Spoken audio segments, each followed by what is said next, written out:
नमस्कार विद्यार्थियों और साथियों। आज किसी कारणवश विलंब हुआ, उसके लिए क्षमा प्रार्थी हूँ। सूरदास के बारे में कुछ कहूँ उसके पहले एक दोहे से बात शुरू करना चाहती हूँ। कहा जाता है, सूर सूर तुलसी ससी उडगण केशव दास, अब के कवि खद्योत सम जहाँ तहाँ करत प्रकाश। इस दोहे के माध्यम से सूरदास को सूर्य की उपमा दी गई है। जिस तरह से सूर्य तेजस्वी है, प्रकाशवान है, सबके लिए आदरणीय है, उसी तरह से सूरदास अपने काव्य के माध्यम से साहित्य जगत में प्रकाशमान है। साहित्य में उनका जो स्थान है वह अद्वितीय है। कहा जाता है सूर्य जन्मांध थे, लेकिन ये सिर्फ जो प्रमाण प्राप्त हैं, अंतः और बाह्य साक्ष्य प्राप्त हैं, उनके आधार पर है। जब जब हम उनकी कविताएं पढ़ते हैं, जब जब उनके द्वारा किए गए रंगों का वर्णन पढ़ते हैं, जब जब उनके द्वारा की गई सामान्य जानकारी, बारीकियों के बात समझते हैं, तब तब हमें ऐसे लगता है कि क्या कोई जन्म से अंधा व्यक्ति रंगों का, भावनाओं का, संवेदनाओं का इतना सुंदर वर्णन कर सकता है। हमारी यदि कभी एक आंख में ही चोट लग जाए या वो किसी कारणवश बंद हो जाए तो देखने में तकलीफ होने लगती है।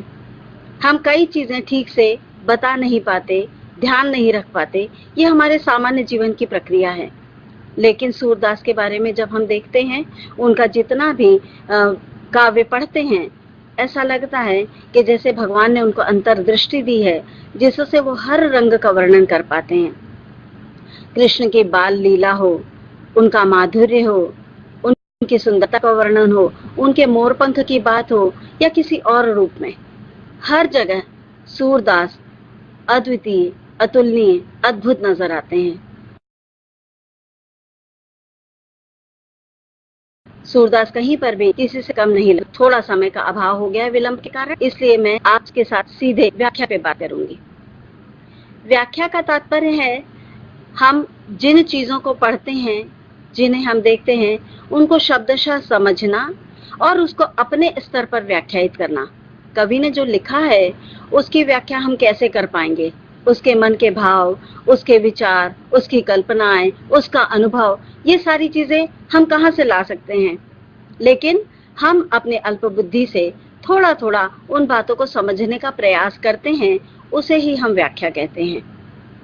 जिस तरह से ये पहला पद आपके सम्मुख है, उद्धव तुम यह निश्चय जानो, मन बच क्रम मैं तुम ही पठावत, ब्रज को तुरंत पलानो, पूर्ण ब्रह्म सकल अविनाशी, ताके तुम हो ज्ञाता, रेख न रूप जाति कुल नाही, जाके नहीं पितु माता, यह मत दे गोपिनी को आवहु, विरह नदी में भासत, सूर तुरत तुम जाई कहो, यह ब्रह्म बिना नहीं आसत। इसमें आप देखिए शब्दों के अर्थ। निश्चय जानो यानी तुम पक्का कर लो, तुम इस बात को अच्छी तरह से समझ लो। मन से, वचन से, कर्मों से, मन वचन, हम लोग कहते हैं मनसा वाचा कर्मणा, यानी मन में भी आपके किसी काम को करने का उतना ही उत्साह हो। वचन से यदि बातें आपने की हैं कि हम इस कार्य को पूर्ण करेंगे, तो आपका होना ही चाहिए, और कर्म भी आपके उसके अनुरूप ही होना चाहिए। मैं तुम्हें ही पठावत भेजता हूँ, ब्रज को तुरंत पलानो, ब्रज के लिए तुम तुरंत यहाँ से जाओ, निकलो। पूर्ण ब्रह्म सकल अविनाशी, पूर्ण ब्रह्म सकल अविनाशी, संपूर्ण रूप से जिनका नाश नहीं हो सकता, ताके तुम हो ज्ञाता, उस बात के तुम ज्ञानी हो, तुम बहुज्ञ हो, तुम उस बात के बारे में अच्छी तरह से जानते हो।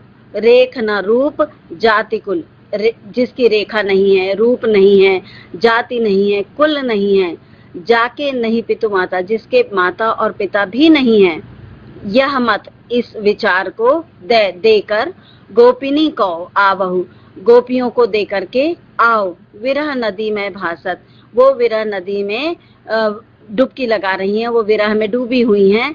सूर तुरत तुम जाई कहो, सूरदास जी कहते हैं कि तुम तुरंत चले जाओ, जा करके उनसे कहो, यह ब्रह्म बिना नहीं आसत, मतलब ब्रह्म के बिना और कोई आसरा नहीं है।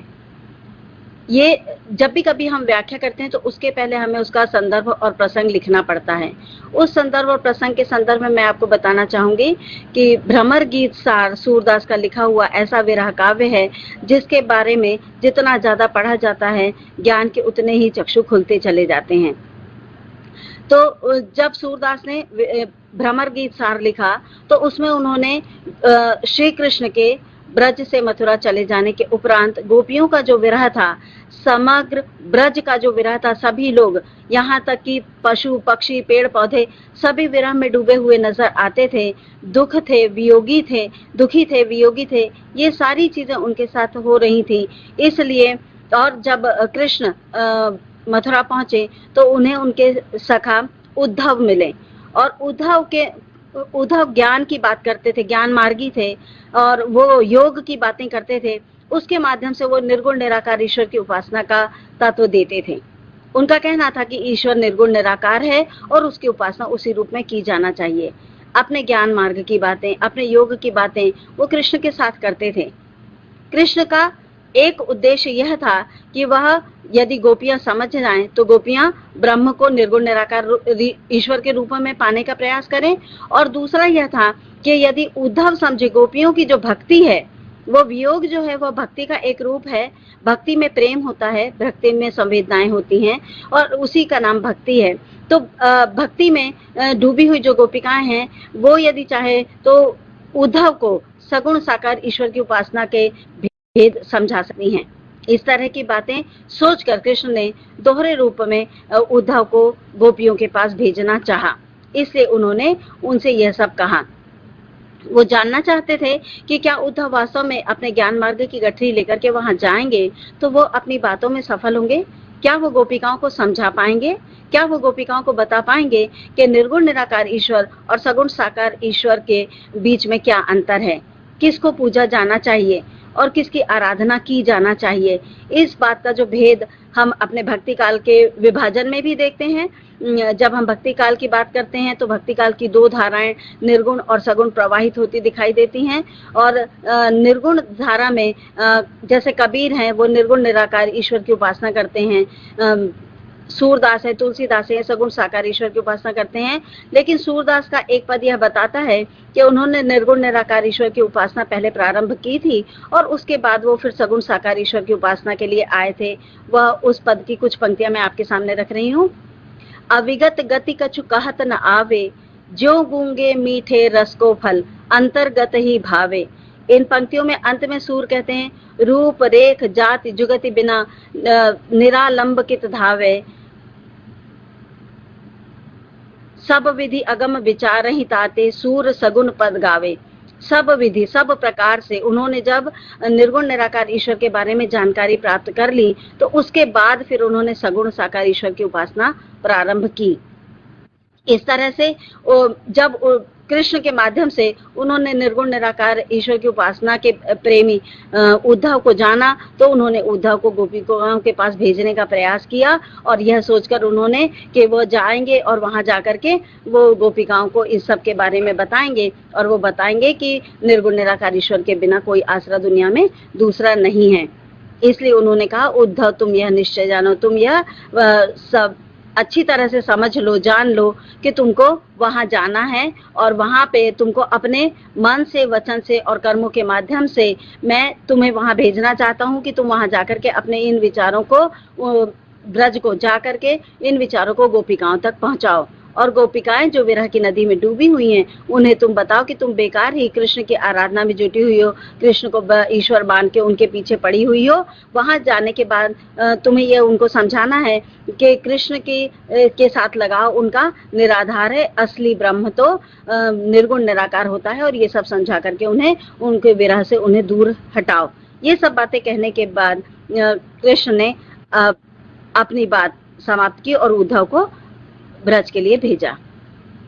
दूसरा पद देखिए, नीके रहियो जसुमती मैया, आवेंगे दिन 4-5 में, हम हलदर दो भैया, नोई बैत विशान बांसुरी, द्वार अबेर सबेरे, ले जनी जाई चुराई राधिका, कछुक खिलौना मेरे, जा दिन ते हम तुम ते बिछरे, को न कहत कन्हैया, उठी न सबेरे कियों कलेऊ, सांझ न चीशी धैया, कहिए कहा नंद बाबा सो, जितो निठुर मन कीन्हो, सूरदास पहुंचाई मधुपुरी फेरी न सोधो लीनो। नीके अच्छी तरह से रहियो रहें जसुमती मैया। कृष्ण अपनी जसुमती मैया के लिए संदेश भेज रहे हैं कि आप वहां पर सुख से रहें, खुशी से रहें, कृष्ण के वियोग में आप भी ना रहें।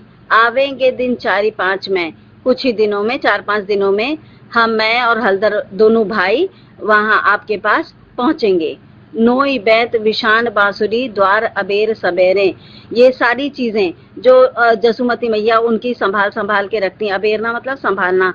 सवेरे से उन सब चीजों को देख कर उनकी आंखें भर आती हैं और अपने बच्चों के दुख में वो दुखी हो जाती हैं। उन सबको दूर हटाने के लिए वो कहते हैं कि ये सब काम ना करें। ले जनी जाई चुराई राधिका, आप तो ये मान के चलो कि जैसे राधिका ने कुछ खिलौना मेरे कन्हैया का चुरा लिया है, राधिका जैसे चुरा कर आपका खिलौना ले गई हूँ, इस तरह से आप इन बातों को समझो। जा दिन ते हम तुमते बिछड़े, जिस दिन से हम भी तुमसे बिछड़े हैं, जसुमती मैया से कृष्ण और बलराम अलग हो गए हैं। कोऊ न कहत कन्हैया, तब से कोई कन्हैया नहीं कहता। यशोमती मैया ही कृष्ण को कन्हैया कहती थी और उनके कारण, उनके प्यार के कारण वो कन्हैया शब्द को याद करते हैं और उससे वो दुखी होते हैं। उन्हें भी बहुत ज्यादा याद ब्रज की आती है और लेकिन अपने दुख को कम दिखाकर वो जसुमती मैया का दुख कम करना चाहते हैं कि वो माँ है और माँ अपने बच्चों से अलग नहीं रह सकती। माँ अपने बच्चों के प्यार में डूबी रहती है, उनके कारण दुखी होती रहती हैं। इसीलिए वो उनको बताते हैं कि उठी न सवेरे कियों कलेऊ, कलेऊ में माखन रोटी उन्हें बहुत पसंद थी और इसीलिए जसोमती मैया जब वहां ब्रज से कृष्ण चले जाते हैं तो देवकी के पास संदेश भेजती हैं और कहती हैं, संदेशो देवकी सो कहियो, हाँ तो धाय तिहारे सुत की कृपा करत ही रहियो। ये अपन भाव साम्य के लिए वहां देते हैं, दे सकते हैं और ये बता सकते हैं कि इस तरह से उन्होंने अपने दुख को वर्णित किया है वहां से देवकी के पास संदेश भेज करके कि उनके बेटे को कौन माखन रोटी देता होगा, कौन क्या करता होगा। ये सारी चिंताएं यशोमती माता करती हैं और इन बातों को जानकर कृष्ण के मन में भी ये भाव उठता है कि जितने दुखी हम हैं उससे कहीं ज्यादा दुखी हमारी माता है। इसलिए वो अपनी माता को सांत्वना देने के लिए, उन्हें सुख पहुंचाने के लिए इस तरह की बात करते हैं। सांझना चीशी धैया, कहिए कहा नंद बाबा सो। अब बाबा की भी बात है कि पिता को भी कोई परेशानी ना हो, जितो निठुर मन कीन्हो। पिता तो ऐसे होते हैं जो अपने मन का दुख दिखाते नहीं है, बताते नहीं है, वर्णित नहीं करते, ना ही उनकी आंखों में आंसू आते हैं, ना वो बार बार किसी के पास जाकर के ये कहते हैं कि मेरा बच्चा कैसा होगा कैसा होगा। लेकिन माताएं अपना आरोह करके और बातें कर करके अपना दुख आपस में बांट लेती हैं। लेकिन पिता को तो अपना मन निष्ठुर बनाना पड़ता है, कठोर बनाना पड़ता है और वह अपने बच्चों का दुख किसी से कहता नहीं है और बताता नहीं है।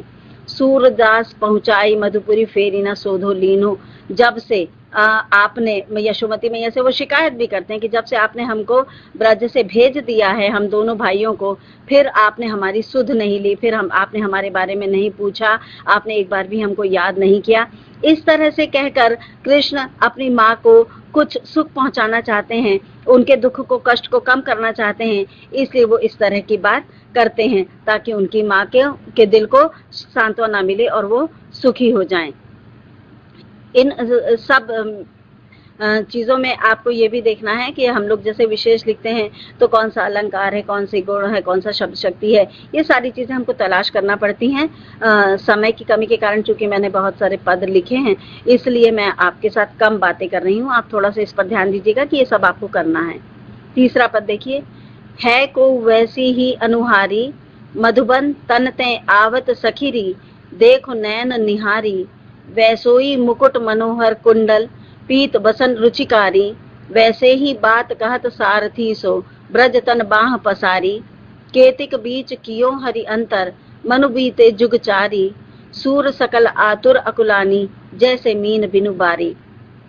उद्धव जब ब्रज की ओर आ रहे हैं, गोपिकाओं को खबर मिलती है, संदेश मिलता है कि ब्रज की तरफ किसी का रथ आ रहा है। जैसे कृष्ण का रथ था वैसा ही रथ दिखाई दे रहा है को वैसी ही अनुहारी, ऐसा लग रहा है उन्हीं के जैसा कोई आ रहा है। मधुबन तन तय आवत सखीरी, देखो नैन निहारी। अपनी आंखें खोल खोल कर एक दूसरे से सखियां कहती हैं कि देखो ऐसा लग रहा है कि ब्रज की तरफ कोई आ रहा है। अब सब एक दूसरी सखियों को बुला रही हैं, आवाज दे रही हैं, पुकार रही हैं और ब्रज की ओर आते हुए रथ को देख देख कर एक दूसरे से उल्लास में भरकर ये कह रही हैं कि शायद श्री कृष्ण ही आ रहे हैं, क्योंकि ब्रज की ओर से मथुरा की ओर से ही कोई सा रथ ब्रज की ओर आ रहा है। ब्रज की ओर आते हुए रथ को देखकर उनके मन में ये भाव उठ रहे हैं और उन भावों को बताती हैं एक दूसरे को पुकार रही, बुला रही हैं, खुशी में एक दूसरे से अपने मन की बात बांट रही हैं। वैसो ही मुकुट, श्री कृष्ण की तरह का ही मुकुट है, कुंडल हैं, वैसे ही कुंडल हैं, पीला वस्त्र भी उन्हीं की तरह है, जैसा उनको रुचिकर था, उनको पसंद था, उनको अच्छा लगता था, उसी तरह का उनका वस्त्र भी है। वैसे ही बात करत सारथी सो, जिस तरह से श्री कृष्ण सारथी के साथ चलते हुए अपनी बातें करते थे, उनके साथ बातों में मशगूल हो जाया करते थे, ज्ञान बांटा करते थे, हंसी मजाक किया करते थे, छेड़छाड़ किया करते थे, उसी तरह से ऐसा लगता है जैसे वह भी जो आ रहा है वह भी वैसे ही सारथी के साथ, रथ को हाँकने वाले के साथ बात कर रहा है। 100 ब्रज तन बाह पसारी, ऐसा लगता है जैसे अब उन्होंने ब्रज की तरफ अपनी बाहें आगे फैला दी हैं, ब्रज की तरफ आ रहे हैं और जैसे बाह पसार के हम सबको बुला रहे हैं। केतिक बीच कियो हरि अंतर, कितना ज्यादा हरि के साथ और उनके साथ अंतर कर सकते हैं हम, जो आ रहा है उसको देखें यदि तो उनमें कोई अंतर नजर नहीं आता है। मनु बीते जुगचारी, और इतना अंतर हम लोगों के बीच में हो गया, ऐसा लगता है अभी तो गए थे लेकिन ऐसा लग रहा है जैसे युगों युग, 4 युग बीत गए हैं हमारे और उनके बीच। समय इतना ज्यादा गुजर गया ऐसा लगता है, जितना हम सोचते हैं उनके बारे में उतना ही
सूरदास जी यहाँ कहते हैं कि सभी गोपिकाएं, सकल मतलब सभी, आतुर कुतावली हो गई, अकुलानी बेचैन हो गई, जिस तरह से जैसे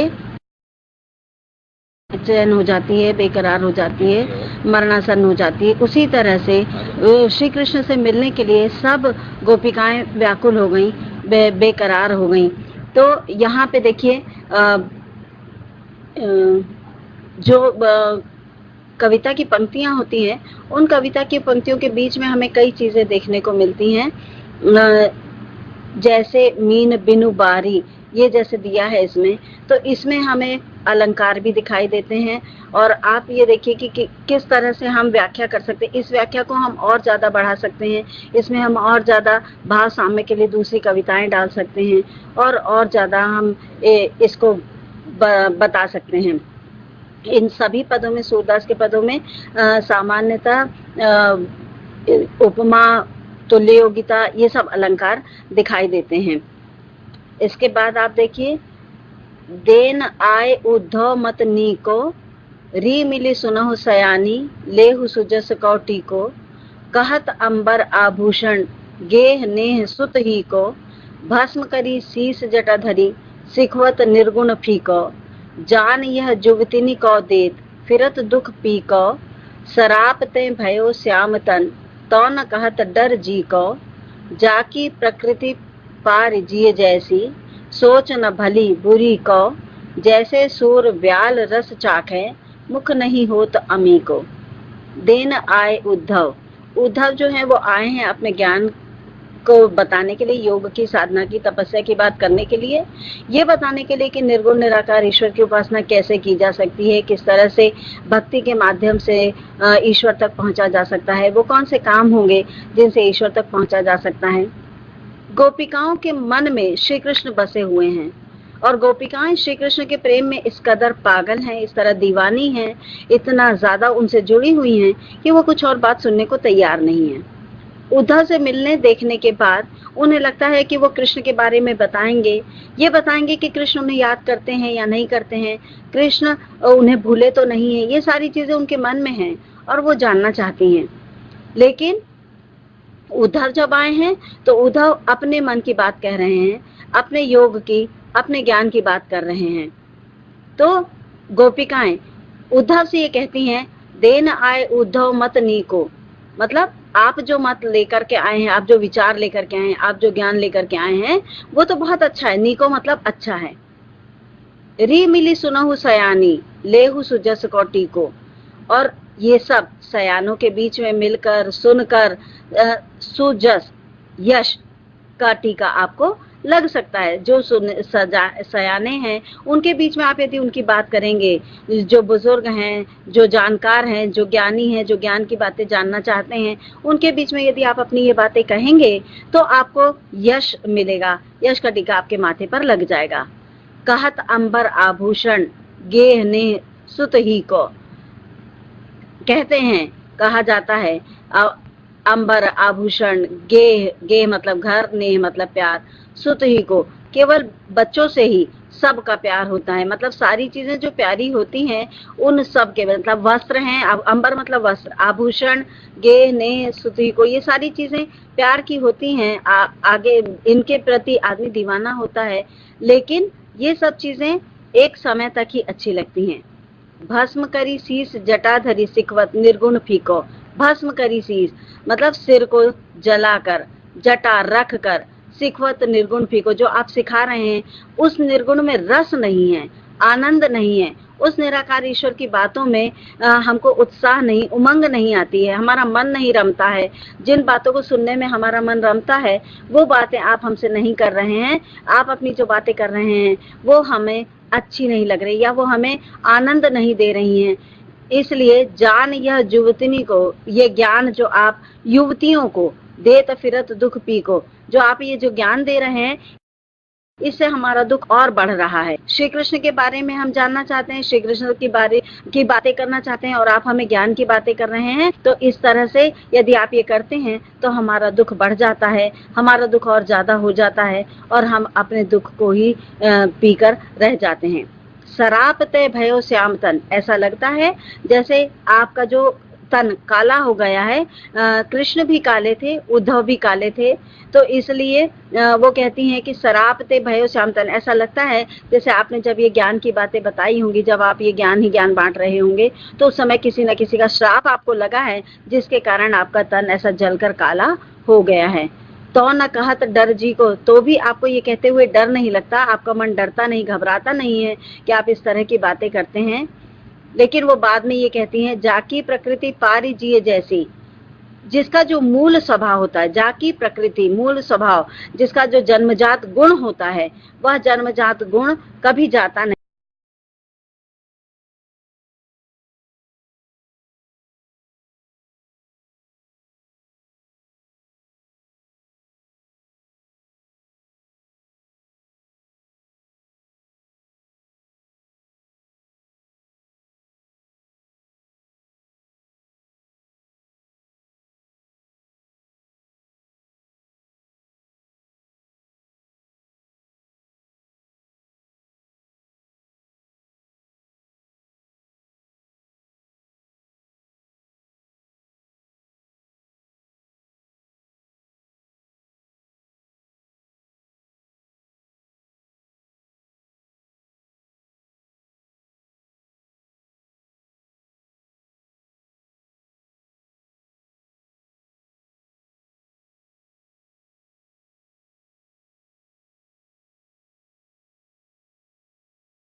जाकी प्रकृति पारिजिए जैसी, सोच न भली बुरी को। जिसकी प्रकृति जैसी होती है, जिसका स्वभाव जैसा होता है, जन्मजात जिसका जैसा आचरण होता है, वो वैसा ही रहता है। और जो ये नहीं सोच सकता, सोचना भली बुरी को, अच्छे और बुरे का जिसको ज्ञान नहीं है, उसके बारे में क्या कहा जाए। सामान्य तौर पे भी हम लोग कहते हैं जिसकी प्रकृति, जिसका स्वभाव जैसा होता है वैसा ही होता है। जाको जौन स्वभाव जाए न जी से, नीम न मीठी होए खाओ चाहे घी गुड़ से।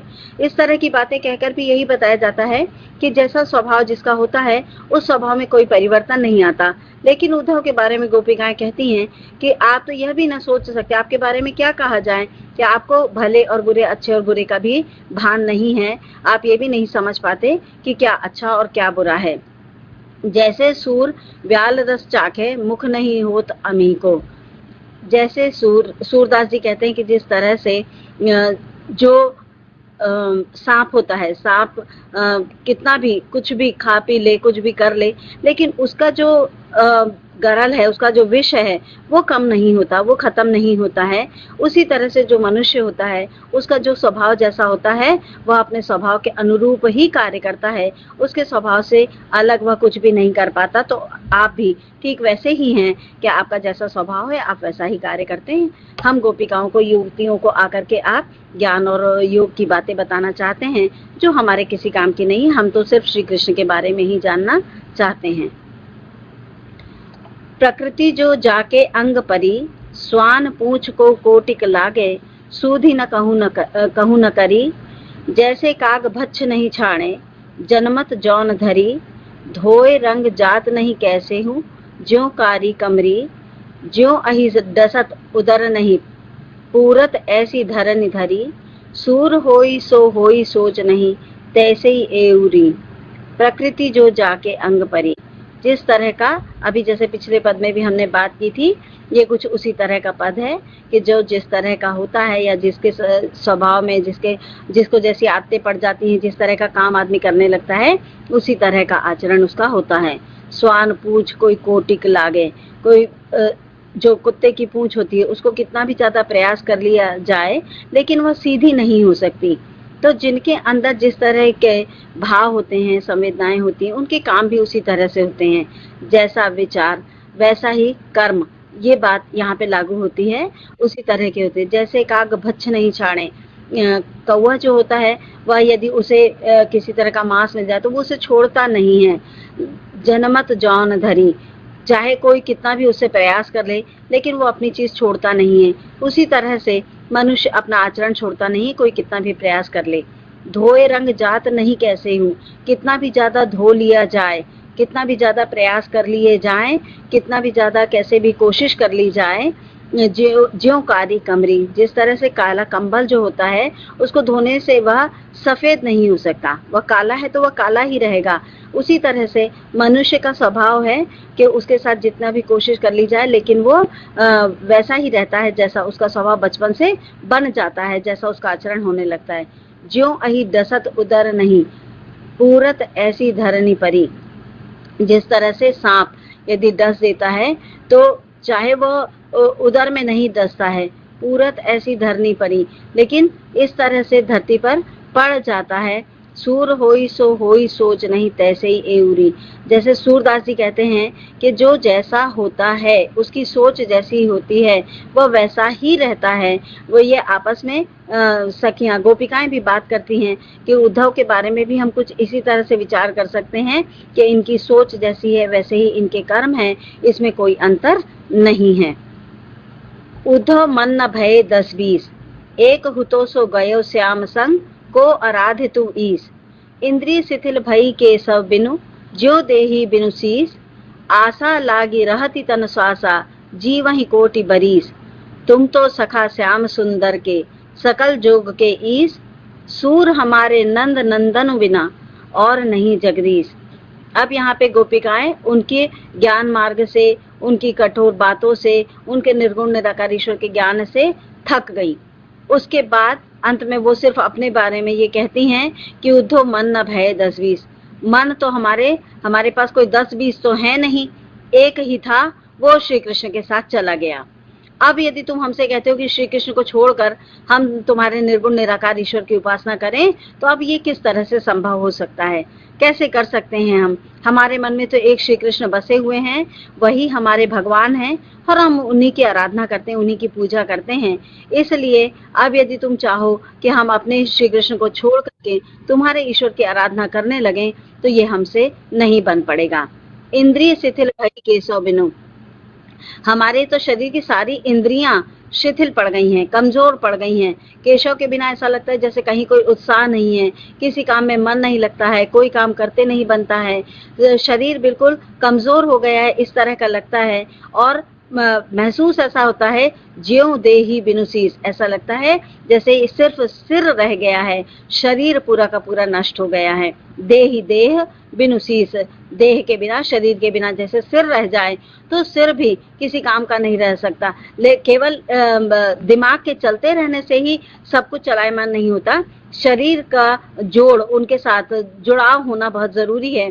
इसी तरह से जब भी कभी किसी ईश्वर को हम अपनी आराधना का माध्यम बनाते हैं, तो उसके प्रति जुड़ाव होना, विश्वास होना, उसके प्रति अगाध प्रेम होना, ये बहुत आवश्यक हो जाता है। इसलिए वो कहते हैं कि ज्यों देहि बिनु शीस, जैसे देह के बिना शीस बेकार है, उसी तरह से श्री कृष्ण के बिना हम किसी और ईश्वर की उपासना करें तो वह भी बेकार होगा, क्योंकि हमारा जुड़ाव उनसे नहीं हो सकता। आशा लागी रहती तन श्वासा, हमारे तन में सांसें तब तक चल रही हैं जब तक हमारी आशा है, हमारा विश्वास है कि श्री कृष्ण हैं, आएंगे। जी वही कोटि बरिस, और इसी हालत में हम कोटि बरस तक जी सकते, करोड़ों वर्षों तक हम जिंदा रह सकते हैं, सिर्फ इस आशा में, इस विश्वास में कि श्री कृष्ण आएंगे, हमारी सांसें चलती रहेंगी। चाहे हमारे शरीर में जान हो या नहीं हो, उत्साह हो या नहीं हो, लेकिन हम सिर्फ करोड़ों बरस तक इस आशा में जी सकते हैं कि श्री कृष्ण हमारे पास वापस लौटकर आएंगे। फिर उनसे बात करती हैं गोपिकाएं और कहती, तुम तो सखा श्याम सुंदर के, तुम तो श्री कृष्ण के दोस्त हो, मित्र हो उनके, तुम तो उन्हें सबसे ज्यादा जानते हो, हमसे भी ज्यादा उन्हें तुम पहचानते हो। सकल जोग के ईश, और तुम तो योग के बारे में भी इतना कुछ जानते हो कि तुम्हें उसका ईश्वर कहा जा सकता है, प्रधान कहा जा सकता है, तुम्हें उनका मुखिया कहा जा सकता है, तुम सब कुछ जानते हो। फिर हम तुमको ये कैसे बताएं, कैसे समझाएं? सूरदास जी कहते हैं कि हमारे नंद नंदन बिना, नंद के जो पुत्र हैं उनके बिना हमारे लिए, हमारे संसार में और कोई भगवान नहीं है। हमारे भगवान सिर्फ श्री कृष्ण हैं, हम उन्हीं की आराधना कर सकते हैं, और तुम्हारे द्वारा लाए गए ये ज्ञान की गठरी हमारे लिए बिल्कुल बेकार है, और हम तुम्हारे ईश्वर की आराधना नहीं कर सकते हैं। काहे को रोकत मार्ग सूधो, सुनहु मधुप निर्गुण कंटकते, राजपंथ क्यों रूंधो। कै तुम सिखी पठय हो कुबिजा, कहियो श्याम धनहु धो। वेद पुराण सुमति सब ढूंढो, जुवती जोग कहूँ धो। ताको कहा परेखो कीजे, जाने छाछ न दूधो। सूर मूर अक्रूर गयो लय, ब्याज निबेरत ऊधो। अब यहाँ पे व्यंग है, अन्योक्ति अलंकार है, क्योंकि ये गोपिकाएं जब उद्धव की बातें सुनती हैं तो उन्हें लगता है कि ये तो हमें अपने रास्ते से भटकाने आए हैं, बरगलाने आए हैं, श्री कृष्ण के विरोध में हमें खड़ा करने आए हैं, श्री कृष्ण का दुश्मन हमें, या श्री कृष्ण को हमारा दुश्मन बनाने आए हैं। इस तरह की बातें सोचकर वो कहती हैं, काहे को रोकत मार्ग सूधो, तुम हमारा सीधा सच्चा जो सगुण साकार ईश्वर की भक्ति का मार्ग है, सीधा है, उसे तुम क्यों रोक रहे हो? क्यों उस रास्ते पर तुम दूसरा कुछ ऐसा खड़ा करना चाहते हो जिसपे हमारा मन ही नहीं है, जिसे हम आगे बढ़कर अपने साथ लगा नहीं सकते, हमारी संवेदनाएं उस तक जा नहीं सकती, तो ऐसी स्थिति तुम क्यों पैदा करते हो? मधुप निर्गुण कंटकते, सुनहु मधुप, सुनो, मधुप मतलब भंवरा होता है, और उन्हें भंवरे की उपमा देते हुए वो कहती हैं कि तुम निर्गुण कंटकते, निर्गुण के कांटे से राजपंथ क्यों रूधो, हमारा जो सगुण साकार ईश्वर की उपासना का राजपंथ है, तुम उसे क्यों रोक रहे हो, उसमें क्यों बाधाएं उपस्थित कर रहे हो, उसे क्यों तुम रोकना चाह रहे हो? ऐसा लगता है कि तुम्हें सिखी पठे हो कुब्जा के, कुब्जा ने तुम्हें सिखा पढ़ा कर भेजा है क्या? कुब्जा ने तुम्हें ये सब बताया है? कहियो श्याम धनाहु धो, कि तुम श्याम धन की, श्री कृष्ण ने तुम्हें ये सब सिखा पढ़ा के भेजा है, तुम्हें किसने सब कुछ बताया है, सिखाया है? वेद पुराण सुमति सब ढूंढो। हमने तो वेदों में, पुराणों में जो स्मृतियां हैं उन सब में ढूंढ लिया है। जुवतिनी जोग कहूँ धो, ये जो तुम जोग की बातें करते हो, जो तुम ज्ञान की बातें करते हो, ये तो कहीं पर भी नहीं मिली हैं। ताको कहा परेखो कीजिए। अब उसकी परीक्षा कैसे की जाए? परेखो परखना, ताको उसको कैसे परखा जाए, किस तरह से परीक्षा उसकी की जाए? जो जाने छाछ न दूधो, जो छाछ और दूध में अंतर नहीं कर सकता, जिसे यह नहीं पता है कि दूध क्या है और छाछ क्या है, मठा क्या है, जिसे इन दोनों का अंतर नहीं पता, उसके बारे में हम अब क्या कहें? सूरदास जी कहते हैं कि मूर मूलधन, अक्रूर लय गयो लय। श्री कृष्ण को ले जाने वाले अक्रूर थे, तो श्री कृष्ण को अक्रूर ले गए। तो सूरदास जी कहते हैं कि मूलधन जो था, वो श्री कृष्ण के रूप में मूलधन हमारे पास था, वो अक्रूर ले गए। और अब उनकी भक्ति हमसे छीनने के लिए ब्याज निबेरत उरो, भक्ति के रूप में जो हमारे पास ब्याज बाकी बचा है, उसे बटोरने के लिए अब उद्धव को भेज दिया है। उद्धव वहां से आ गए हैं और हमारा ये ब्याज वो लेने से हमसे वापस लेने आए हैं। आप लोगों को यदि इस बारे में कुछ पूछना हो तो, वैसे पद तो और भी रह गए हैं, लेकिन समय समाप्त हो गया है, तो यदि आप कुछ पूछना चाहें तो आप पूछ सकते हैं।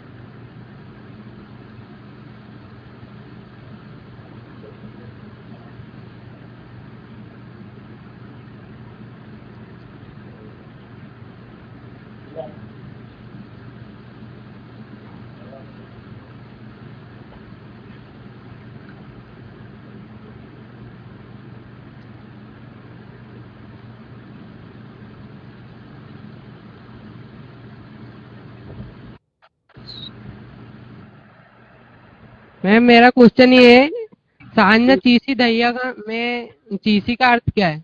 क्या?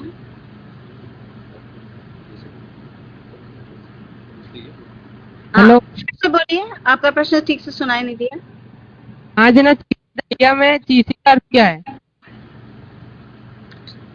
साफ नहीं आ रही आवाज, थोड़ा धीरे धीरे रुक के बोलिए, आवाज साफ नहीं आ रही। सांझ न चीसी दैया में मैम चीसी का अर्थ क्या है? पीछे कोई सा बात पूछ रहे हैं।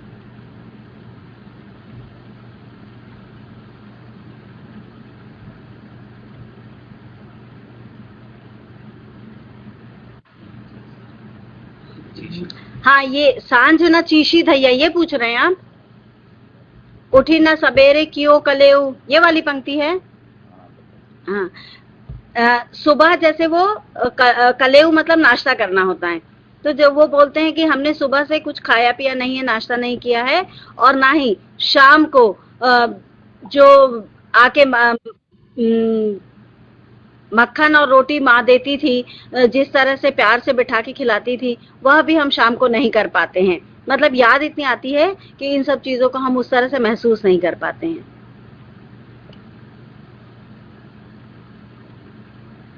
और कुछ?